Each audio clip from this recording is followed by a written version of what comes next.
Саламатсыздарбы? Бүгүнкү сабагыбыздын темасы биз телефонду прошивкаларда телефондун баскычтарын туура эмес басып алганыбызда ушундай телефондон фастфуд деп чыгып калышы мүмкүн.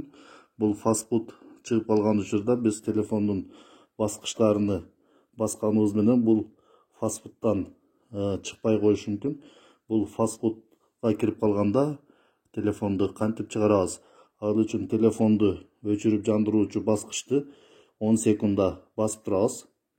10 секунда басып турганыбызда телефон өчүп жанат. Мына өчтү. Кайра телефон өзү ушундай болуп жанат. Демек телефонду өчүрүп жандыруучу баскычты 10 секунда басып турушубуз керек экен. Азыр телефонубуз фастфудтан чыгып, кайрадан жана баштады. Ушундай кылып жандырып алсаңыздар болот.